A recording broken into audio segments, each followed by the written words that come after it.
Bom dia, bom dia, bom dia, meninos!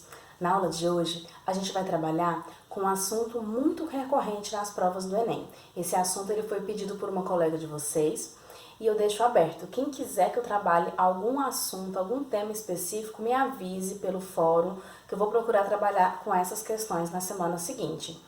Nessa semana, a gente vai estar trabalhando com razão e proporção. A gente vai trabalhar com questões que remetem à razão e proporção, trabalhar com regra de 3 inversa e outras coisinhas por aí também.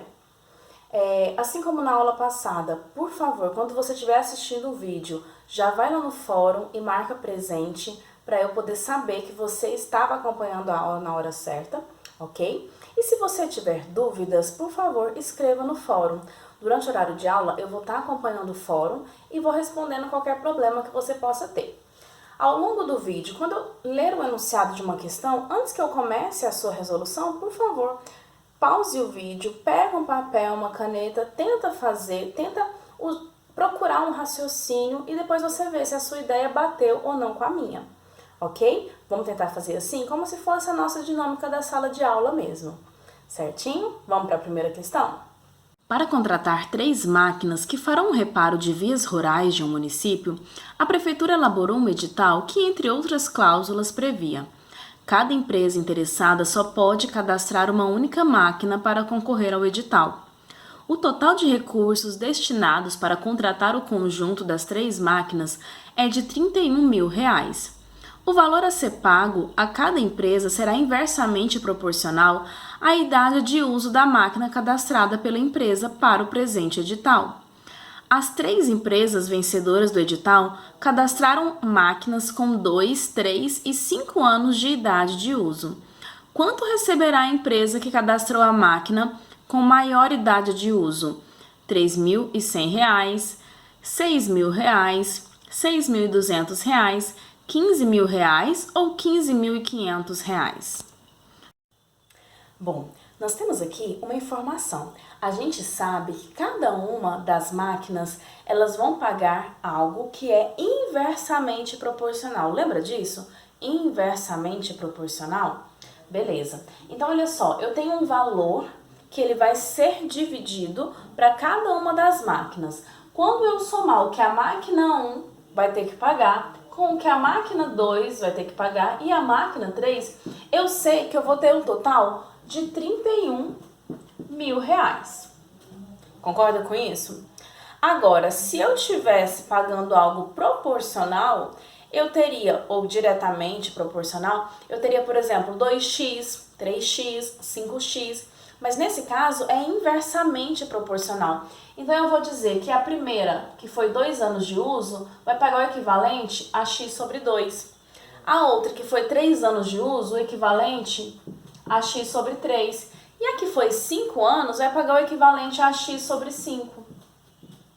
Quando a gente somar tudo isso, tem que dar esses R$ 31 mil. Agora vejamos, como é que eu somo frações que têm denominadores diferentes? Como é que eu somo frações que têm denominadores diferentes? A gente vai tirar um mínimo. Você deve saber que o mínimo múltiplo comum entre 2, 3 e 5 é 30. Se você tiver dúvidas, faça o cálculo. Procure qual é o número que divide tanto pelo 2, pelo 3 quanto pelo 5. Certo? Esse número vai ser o 30. E você deve se lembrar que depois que você tirou o mínimo, você vai dividir por quem está embaixo e multiplicar pelo de cima, né? Então, olha só, 30 dividido por 2 é 15, vezes x é 15x. Repete o mais. 30 dividido por 3 é 10, vezes o x é 10x. 30 dividido por 5 é 6, multiplicado por x é 6x. Repete o mais, 6x. Isso é igual a 31 mil. Ok? Soma aqui em cima. 15 com 10 fica 25x. Com mais 6 fica 31x. 31x dividido por 10 é igual a 31 mil. Concorda? A gente quer isolar o x. Isso quer dizer que esse 30 vai passar para o outro lado multiplicando, enquanto esse 31 vai passar dividindo, né? Então eu tenho aqui que o meu x é igual a 31 mil. O 30 foi multiplicando e o 31 foi dividindo. Se você quiser fazer isso por partes, você pode, tá? Mas quanto mais rápido e mais direto a gente fizer, melhor pra gente. Olha só, dá pra gente simplificar, não dá? 31.000 e 31, ambos dividem por 31. Se eu tirar aqui embaixo, dividir por 31, vai ficar apenas 1. E 31.000 dividido por 31, vai ficar só 1.000, certo? Eu não cortei apenas o 3, é só para simplificar, tá bom? Sobrou 1.000. Se você quiser, simplifica tudo e coloca aqui que ficou 1.000. Beleza? Então, eu tenho 1.000 vezes 30. Isso equivale a 30.000, certo? Não precisa dividir por ninguém, porque embaixo só ficou o número 1. E agora, qual que a gente vai utilizar? O enunciado me falou em uma empresa que utilizou uma máquina com maioridade de uso. Maioridade de uso foi o 5. Então, o que eu vou fazer? Essa empresa tem que pagar X sobre 5. Meu X não é 30.000? Se eu quero saber o quanto ela vai ter que pagar, eu vou fazer 30.000 dividido por 5. Se fosse apenas 30 por 5, era 6, não era? Então, isso aqui está dando 6.000. Esse é o valor que a empresa vai ter que pagar. Essa resposta, ela aparece na alternativa B. E aí, dúvida? Foi isso que você tinha pensado? Chegou nessa conclusão antes? Pensou diferente? Seguiu um outro caminho para chegar aqui? Me conta lá no fórum o que você fez. Vamos para a próxima? 3 sócios resolveram fundar uma fábrica. O investimento inicial foi de R$1 milhão. E, independente do valor que cada um investiu nesse primeiro momento, resolveram considerar que cada um deles contribuiu com 1/3 do investimento inicial. Algum tempo depois, um 4º sócio entrou para a sociedade e os 4 juntos investiram mais R$800 mil na fábrica. Cada um deles contribuiu com 1/4 desse valor. Quando venderam a fábrica, nenhum outro investimento havia sido feito. Os sócios decidiram então dividir o montante de R$1.800 mil obtido com a venda de modo proporcional à quantia total investida por cada sócio. Quais os valores mais próximos em porcentagens correspondentes às parcelas financeiras que cada um dos 3 sócios iniciais e o 4º sócio respectivamente receberam? 29,60 e 11,11, 28,70 e 13,89, 25 e 25, 18,52 e 11,11 ou 12,96 e 13,89. Pessoal, essa questão, ao invés da questão anterior que a gente fez, está falando sobre uma divisão que é proporcional a um investimento e não inversamente proporcional, como foi antes, né? Aqui a gente precisa levar em consideração 2 momentos da história dessa fábrica. Inicialmente, essa fábrica ela foi fundada por 3 sócios. Esses 3 sócios, eles fizeram um investimento inicial que foi de R$1 milhão. Independente do quanto cada um investiu, eles estão considerando que o investimento foi igual para todos. Então, cada um deles investiu 1/3 de R$1 milhão. E aí nós temos um segundo momento em que teve a entrada de um 4º sócio. Quando esse cara entrou, quando ele entrou para o grupo dos 4 sócios resolveu fazer um novo investimento. O investimento agora é de R$800 mil. E cada um investiu o mesmo valor. Então, esse cara investiu 200, que seria 1/4 dos 800 mil, e cada um desses 3 sócios também investiu 200 mil. Esse é o investimento total que foi feito nessa fábrica. Depois de um tempo, essa fábrica foi vendida. E quando ela foi vendida exatamente pelo valor total aqui, R$1.800.000. E o valor da venda foi dividido de maneira proporcional ao que cada um aqui colocou. Então, não faz sentido algum que o 4º sócio receba igual ou mais do que os outros sócios, concorda? Volta o seu vídeo, vai lá nas alternativas. Se você analisar, o item C está me dizendo que tanto os 3 primeiros sócios quanto o 4º vão ganhar 25%. Isso não existe, não faz sentido. Esses aqui investiram muito mais do que esse. Então, não poderia ser. E também não poderia ser a letra E. Porque na letra E está me apresentando um resultado em que o 4º sócio ganha mais do que os outros. Se fosse inversamente proporcional, eu nem faria conta e marcaria a letra E, porque é a única que traz essa característica. Mas não faz sentido, né? Então, a gente está entre letra A, B e D, certo? A gente tem dois caminhos que nós podemos seguir aqui. A gente pode considerar qual é o valor que cada sócio investiu, basta você pegar 1 milhão e dividir por 3, vai ficar um número um pouquinho feio, mas dá pra fazer. E somar com 200 mil. Aí você faz uma regrinha de 3. Eu não acho que esse seja o caminho mais prático para você seguir lá na sua prova do Enem. É melhor se trabalhar com esse daqui. Esse cara tem um número muito mais bonito pra gente lidar. Vamos pensar, o valor total que vai ser dividido aqui é de 1 milhão e 800 mil. Isso corresponde a 100%. Concorda? Esse quarto sócio, ele vai receber o equivalente a 200 mil. Isso corresponde a quantos por cento? Basta uma regrinha de 3 aqui que já resolve pra gente, né? Olha só, você pode multiplicar cruzado e só depois cancelar zeros. Eu prefiro simplificar antes. Se eu simplifico antes, a minha chance de errar na conta com essa quantidade enorme de zeros é bem menor. Como que eu posso simplificar aqui? Tira 3 zerinhos em cima, 3 embaixo. 2 em cima, 2 embaixo. Dava até para simplificar mais, mas eu vou seguir do jeito que está aqui, apenas sem os zeros. Multiplica cruzado 18 com x, fica 18x. 2 vezes 100, fica 200. Leva o 18 dividindo, x é igual a 200 dividido por 18. Simplifica, por 2 em cima e embaixo, vai ficar 100 dividido por 9. Não vou fazer essa conta. Ó, pensa comigo. Que número que eu multiplico pelo 9 que chega perto do 100? Se eu fizesse, por exemplo, 10 vezes 9, daria 90. Dá para chegar mais perto, não dá?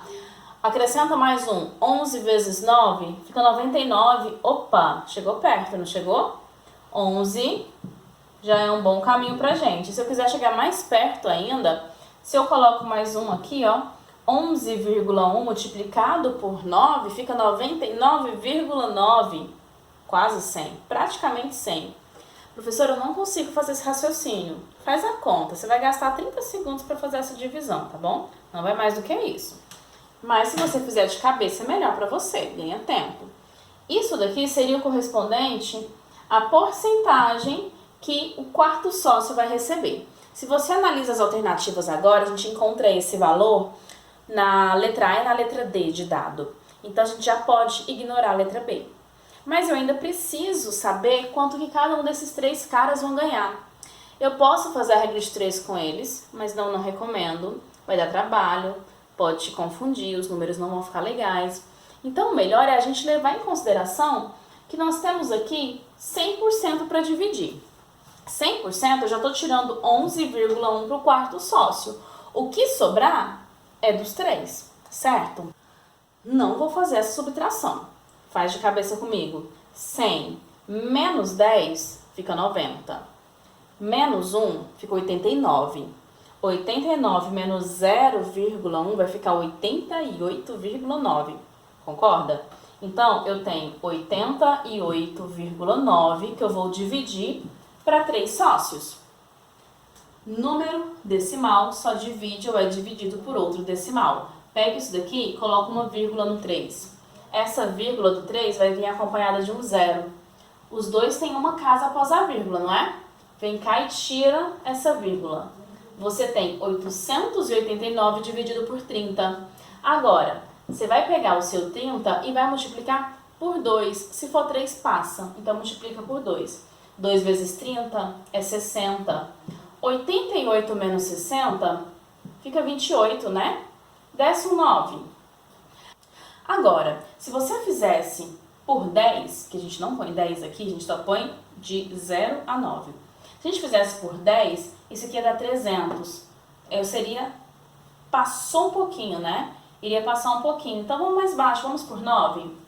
9 vezes 0 é 0. 9 vezes 3 é 27, sobe 2. E vem pra cá. Agora, subtrai. 9 vai descer, o 8 desce 8 menos 7 é 1 e ali zerou, né? Beleza, para continuar essa conta eu tenho que colocar uma vírgula e um zerinho aqui embaixo, mas eu não vou continuar não. Pra gente o tempo é muito importante. Analisa as alternativas. A letra A me dizia 29,60. A letra D de dado me dizia 18,52. Tá aparecendo com a letra A, né? Então eu já me arrisco a dizer que aqui no final vai aparecer um 6. Você pode até pôr um zerinho se você quiser.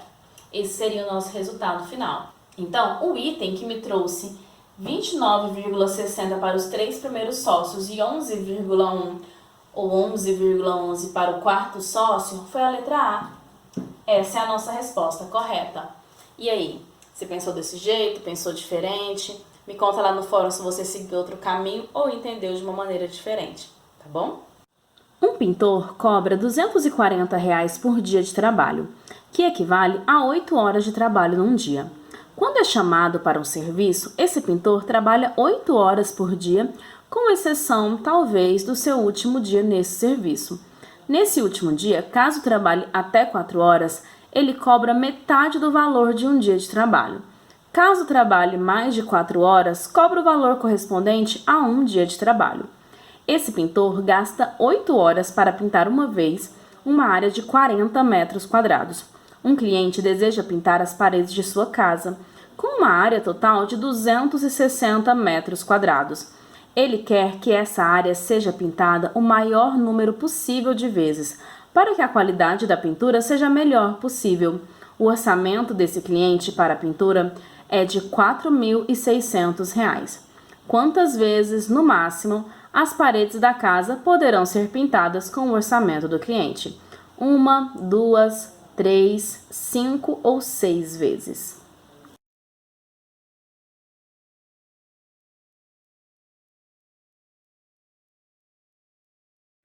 Vamos lá, a gente tem muita informação nessa questão e a gente precisa estar atento a todas elas, todas as informações que são importantes pra gente. Primeiro, a gente sabe que esse pedreiro, ele cobra R$ 240 por dia de trabalho. Vamos pensar em qual que é o orçamento que o cliente tem para oferecer. Esse cliente, ele está disposto a pagar R$ 4.600.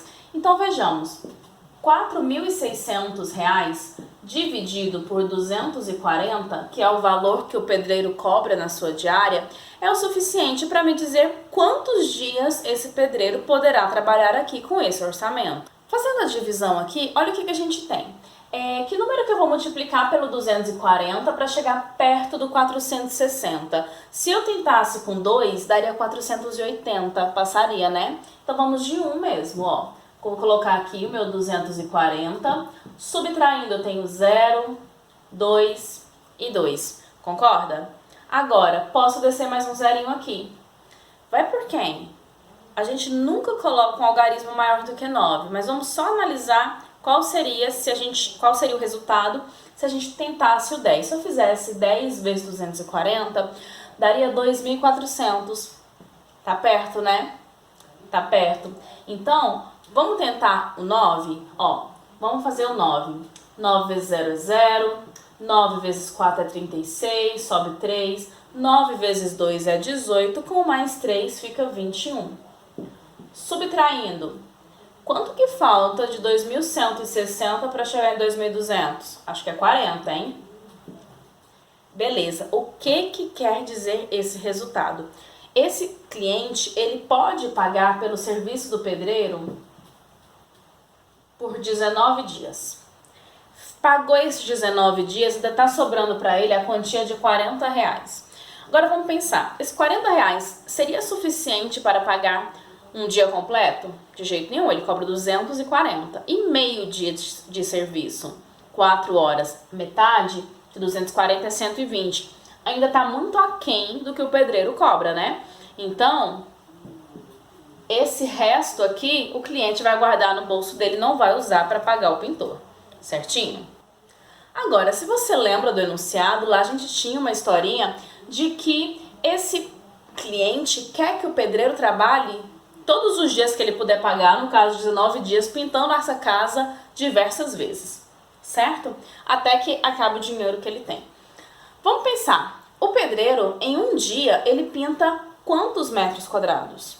Pelo enunciado, eu sei que em um dia de trabalho, o pintor vai ter 40 metros quadrados trabalhados, certo? E ao longo de 19 dias, com uma regrinha de 3, eu consigo descobrir quantos metros quadrados ele consegue pintar. Multiplicando cruzado, 1 por x é x e 19 por 40, vamos ver? Esse zero multiplicando aqui vai dar 0. 4 multiplicado por 9 é 36. Coloca um 6 e sobe 3. 4 vezes 1 é 4. Com aqueles 3 que subiu dá 7. Então, 760 metros quadrados é o que dá para ser pintado ao longo dos 19 dias, certo? Mas temos mais uma informação. A casa desse cliente tem quantos metros quadrados? 260, não é? O cliente quer que o pintor pinte a casa inteira uma quantidade de vezes suficiente. Não adianta, por exemplo, ele pintar um quarto 10 vezes e uma sala 9 vezes, porque ele quer que a pintura fique da melhor maneira possível e assim ela vai ficar diferente, concorda? Então não serve pra gente essa situação. Então, se a gente quer que ele pinte a casa inteira, vamos pegar esse total e dividir pela área das paredes da casa dele, certo? O enunciado me disse que a casa dele tem 260 metros quadrados. Então, a gente vai fazer 760 dividido por 260. Concorda? Vamos lá. 260 tá longe. 2 vezes 260, 520. 3 vai dar 780 passa. 780 passa. Então, beleza, vamos com 2. 2 vezes 260 fica 520. Subtraiu 0, 4 e 2. Concorda? O que isso quer dizer? Para ele continuar e pintar os 760 metros quadrados que os 19 dias conseguem pagar, ele vai ter que continuar essa conta colocando uma vírgulazinha aqui, porque eu não consigo continuar essa divisão. Traduzindo isso para o nosso problema, esse pintor vai trabalhar nessa casa 2 vezes. Ele vai pintar a casa inteira 2 vezes. Ainda sobrariam 240 metros quadrados que ele poderia pintar com esse orçamento. Mas o cliente não quer que ele pinte uma parte da casa e deixe o restante. Isso quer dizer pra gente que ele vai pintar a casa apenas 2 vezes. Então, a alternativa que me traz essa resposta é a letra B. E aí, o que você achou? Pensou assim, pensou diferente, interpretou de outro modo, conseguiu chegar na resposta por outro caminho? Conversa comigo, me conta lá no fórum o que você pensou, tá bom? Vamos para a próxima? Em um trabalho escolar, um aluno fez uma planta do seu bairro, utilizando a escala de 1 para 500, sendo que as quadras possuem as mesmas medidas conforme a figura. O professor constatou que o aluno esqueceu de colocar a medida do comprimento da ponte na planta, mas foi informado por ele que ela media 73 metros. O valor a ser colocado na planta em centímetro, referente ao comprimento da ponte, deve ser 1,46, 6,8, 14,6, 68 ou 146 centímetros. Pessoal, questão que envolve escala cai sempre, cai em matemática, cai em geografia, sempre tem questão de escala e não é só na prova do Enem, tá bom? A gente vê questão de escala em tudo quanto é canto. Então, concurso público é importante, prova da UNB é importante e Enem é muito importante. E questão de escala geralmente é tranquila. Essa daqui é bem simplesinha. Não sei se já conseguiu pegar a ideia dela de cara olhando para o enunciado, mas o cálculo dela é bem tranquilo. Você começou a trabalhar com escala quando estava lá no fundamental, né? Ainda talvez você não se lembre tão bem. Quando você tem uma representação de 1 para 500, ele pode trazer medidas diferentes. Nesse caso, ele está falando de uma mesma medida, um mesmo comprimento. A gente está falando da unidade de metros, certo? O que quer dizer isso? Isso quer dizer que cada 1 metro representado no meu desenho equivale a 500 metros da realidade, já que essa planta se refere a um bairro real, algo que existe, certo? Então aqui a gente tem uma representação reduzida dela. Agora eu quero saber, para a ponte, que na realidade tem um comprimento de 73 metros, qual deveria ser o seu comprimento na planta, certo? Vamos pensar, dá para fazer uma regrinha de 3 aqui, não dá? Multiplica cruzado. Ó, você tem 500x, que é igual a 73 vezes 1, que é o próprio 73. Pega esse 500 e traz dividindo, você vai ter 73 dividido por 500. Não dá para simplificar, o que a gente consegue fazer aqui é a divisão, né? Vamos organizar a divisão aqui comigo. Eu tenho 73 que vai dividir por 500. 73 não divide, né? Coloca um zerinho aqui, um 0, aqui embaixo. Agora tá ok. Multiplica o seu 500 pelo quê? Para chegar em 700 tem que ser por 1, né? Subtrai o 500 aqui. Fica 0, 3 e aqui 2. Concorda? Vou agora acrescentar um 0. Como já existe uma vírgula lá em cima, eu não preciso mexer em nada. Tudo bem? 4 vezes 500 vai dar 2.000. Subtrai agora. 2.300 menos 2.000, sobra apenas o 300, né? Eu posso novamente colocar um zerinho. E agora eu vou multiplicar o meu 500 por 6. 6 vezes 5 é 30, né? 6 vezes 500 é 3.000. Subtraindo, zerou. Então, a nossa resposta seria essa. X igual a 0,146 metros. Só que a gente não quer a nossa resposta em metros, a gente quer em centímetros.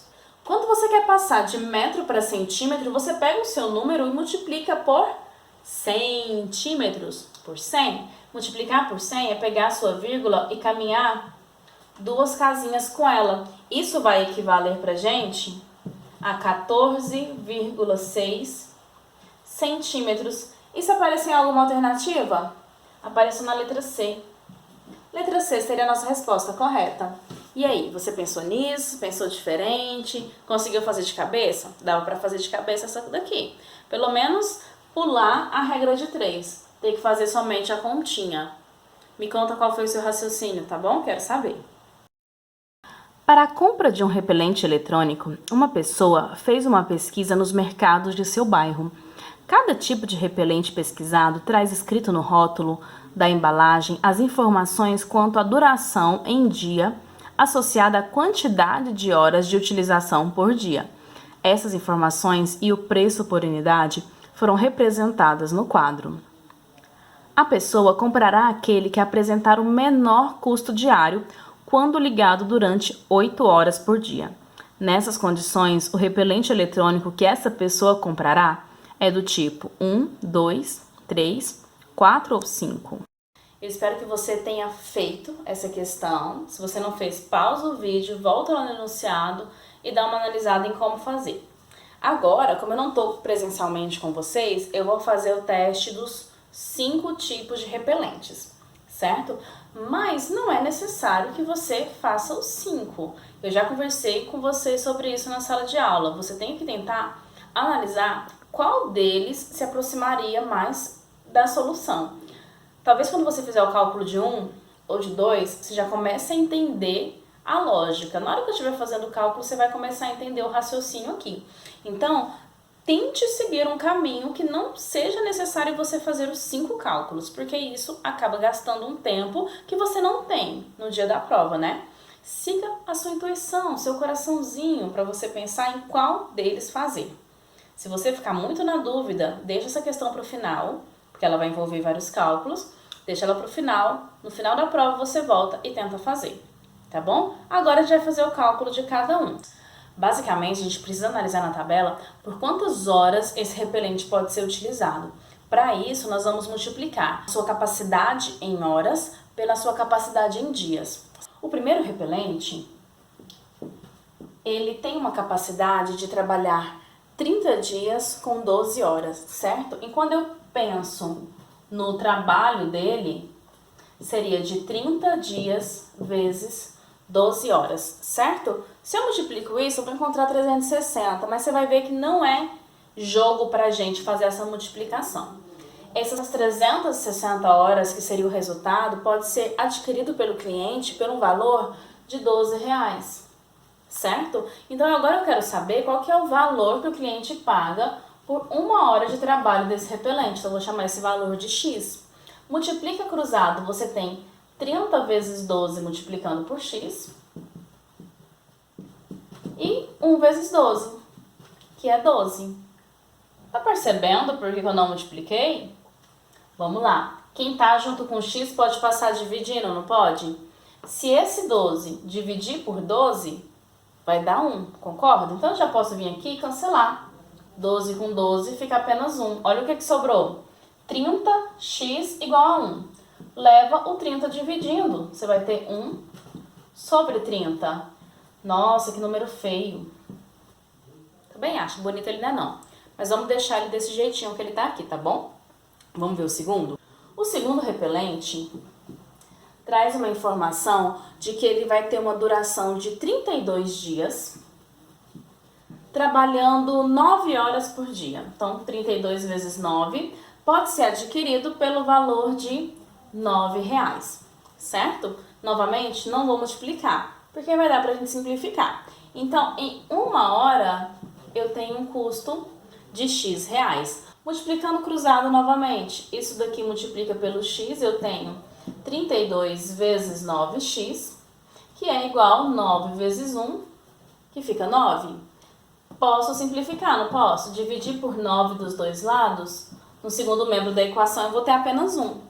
E esse 32 pode vir dividindo, e o meu x ele vai ser igual a 1 sobre 32. Também não é interessante para mim fazer essa divisão. Pensa comigo, qual desses dois está tendo um custo menor? Qual que está saindo mais baratinho para a pessoa poder comprar? Se ele quer comprar um repelente que apresenta um menor custo por hora, que número é menor? 1 por 30 ou 1 por 32? Tenta imaginar uma pizza bem grande, certo? Se eu pego essa pizza e eu divido ela em 30 pedaços, tenta ter uma imagem visual do que seria cada um desses pedaços. Agora pega a mesma pizza, a mesma, e divide ela em 32 pedaços.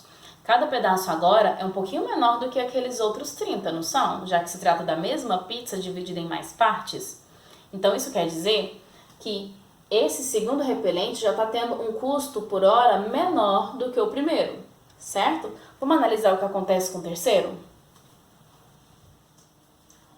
O meu terceiro repelente, ele tem a informação de trabalhar por 40 dias a 10 horas por dia. Então eu tenho aqui 40 vezes 10. E o custo dele é de R$10. Tá vendo que os números estão aqui trabalhando pra gente poder conseguir simplificar todos sem problema, né? Multiplicou cruzado, 40 vezes 10 multiplica por x e vai ser igual a 10. Dá pra simplificar de novo, não dá? Cancela 10 com 10, aqui vai sobrar apenas 1. E traz o seu 40 dividindo. O seu x vai ser igual a 1 sobre 40. Opa! Lembra do exemplo da pizza? Pensa aquela mesma pizza grande sendo dividida agora em 40 fatias. Cada uma dessas fatias vai ser bem menor do que nas outras duas situações, né? Então, já que a gente não tem tanto espaço assim, eu vou apagar esses dois primeiros cálculos para a gente analisar o quarto e o quinto repelente, ok?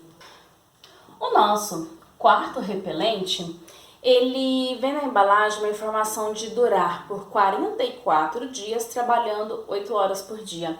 Então eu tenho aqui 44 vezes 8 e o custo dele é de R$11. Nós vamos considerar agora 1 hora de trabalho custando X reais. Multiplica cruzado. 44 vezes 8 multiplica por X. E isso vai ser igual a 1 vezes 11.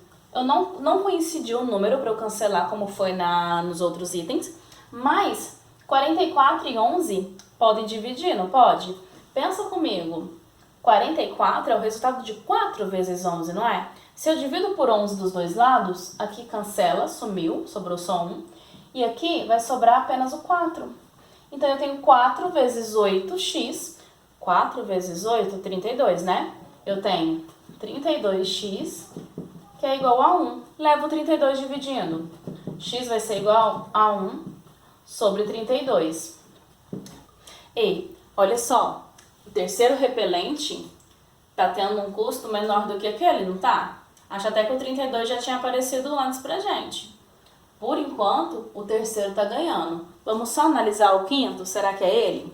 Vamos ver. O quinto repelente, ele traz uma informação de trabalhar por 48 horas a 8 horas o dia. Então, ó, 48 vezes 8 e tem um custo de R$12. Vamos fazer o mesmo esquema de antes. 1 hora, X reais. Multiplique cruzado, ó, 48 vezes 8 vezes X é igual a 1 vezes 12. Tudo bem? De novo, não dá para cancelar direto, mas o 48 é múltiplo do 12, né? Divide por 12 dos dois lados, ó. Aqui cancelou, ficou apenas 1. 48 dividido por 12 é 4. Novamente, eu tenho 4 vezes 8, que é 32x, que é igual a 1, que é o que sobrou de cá. Traz o 32 dividindo, x vai ser igual a 1 sobre 32. E aí, qual foi o mais barato? O repelente que mais está compensando aqui, olhando o custo por hora, é o terceiro repelente, informação que me foi dada pela letra C. Me diga, de acordo com a sua intuição, com o seu coraçãozinho, você pensou que seria o terceiro? Ou você pensou que era outro? Será que a questão te enganou? Outra pergunta, você imaginou que teriam 3 repelentes com o mesmo custo por hora? Esse tipo de coisa, esse tipo de malícia, você já consegue pegar depois de fazer várias vezes esse tipo de questão. Lembra que lá na biblioteca de classe tem um arquivo em que eu juntei todas as provas do Enem de 2016 a 2019, tem prova demais. Aproveita agora que vai vir feriadinhos, que tem um recesso e faz essas questões, é importante para você, tá bom? Se você quiser que eu trabalhe um assunto diferente na próxima semana, me fala lá no fórum que eu vou procurar o assunto que vocês quiserem, mas tem que falar logo, tá bom? Me pediram para trabalhar com números complexos. Gente, não tem números complexos, não tem, não dá uma aula inteira. Números complexos não caem no Enem. Prepara pro PAS, no PAS vai vir, tá bom? A gente pode até pensar em uma aula do PAS aí, trazendo esse tipo de questão. Mas no momento do Enem a gente não tem muito disso não. Se ninguém me pedir um tema novo, eu vou fazer um pouquinho mais disso na semana que vem, tá bom? Um conselho, pegue essas questões e amanhã, depois, sábado, tenta fazer elas, tá bom? Tenta refazer sem depois você ver a explicação, sem olhar antes, é importante para vocês, tá bom?